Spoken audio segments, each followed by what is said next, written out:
اللہ تعالیٰ نے یہ نہیں کہا کہ تم نے عید الاضحیٰ پر اپنی قیمتی ترین چیز قربان کرنی ہے، لیکن یہ ضرور کہا ہے کہ عید الاضحیٰ پر اپنی استطاعت کے مطابق بہتر ترین جانور قربان کرو، تاکہ باقی کے 354 دن بھی تمہیں یہ قربانی کی حیثیت یاد رہے اور تم اپنی زندگی میں اپنی قیمتی سے قیمتی چیز اللہ کی راہ میں پیش کرنے کے قابل ہو۔ تو عید الاضحیٰ میں یہ ریکوائرڈ نہیں ہے کہ آپ اپنے گھر کی سب سے قیمتی چیز کی قربانی کر دیں، لیکن عید الاضحیٰ میں یہ ریکوائرڈ ہے کہ آپ اپنی استطاعت کے مطابق کسی اچھے قیمتی جانور کا انتخاب کریں، اچھی قربانی کریں اور باقی کی زندگی کے لیے ایک طرح سے اعادہ کریں، ایک طرح سے اپنے آپ کو یہ بتائیں کہ میں نے اپنی زندگی کی قیمتی ترین چیز اللہ کی راہ میں دینی ہے۔ اب مجھے پتا ہے میرے دادا کے زمانے میں تک یہ چیز عام تھی کہ گھر میں ہی جانور پالے جاتے تھے۔ اب جو شہر بڑے ہو گئے ہیں، میٹروپولیٹن سٹیز بن گئے ہیں، اس میں جانور رکھنے کے کچھ پرابلمز ہیں، ٹیکنیکلٹیز ہیں۔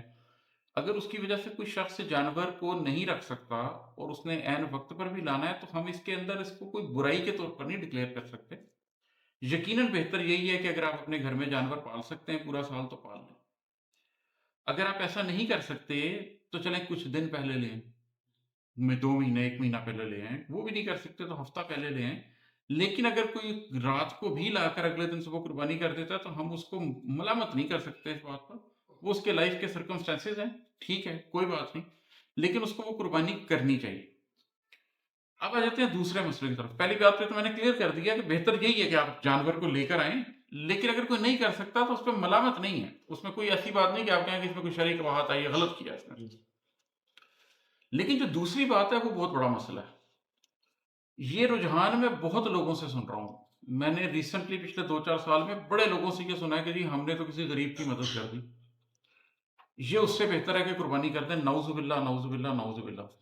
آپ کو پہلے یہ سمجھنا پڑے گا کہ نیکی آتی کہاں ہے۔ ایک ایتھیسٹ بلیف ہے، ایک گوڈلیس بلیف ہے کہ نہیں جی ہمیں تو خدا کی ضرورت ہی نہیں ہے، ہمیں تو ریلیجن کی ضرورت ہی نہیں ہے، ہمارے اپنے اندر جو ہے نا بڑی عقل شعور ہے، ہم اس سے نیکی کر لیں گے۔ لیکن ایک ریلیجس بلیف یہ ہے کہ یہ انبیاء نہ آتے، یہ ہمیں گائیڈ نہ کیا جاتا، یہ پورا ہزاروں سال کا سلسلہ تزکیہ نفس کا نہ ہوتا تو انسان اتنا اچھا نہ ہوتا۔ ہم نے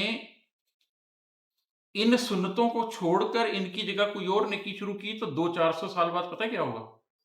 یہ سنتیں لوگوں کو بھول چکی ہوگی، اور پھر اتنی بڑی دین ابراہیمی کی سنت موجود ہوتے ہوئے جب ایسے لوگ موجود ہیں جو کھڑے ہو کے کہہ دیتے ہیں چیز کی ضرورت نہیں ہے جی، قربانی ویسے ہی کسی کو پیسے دے دیں، تو جب یہ سنت پیچھے سے غائب ہو جائے گی، بھول جائے گا لوگوں کو، 200-400 سال میں دین بھول گیا ہوگا۔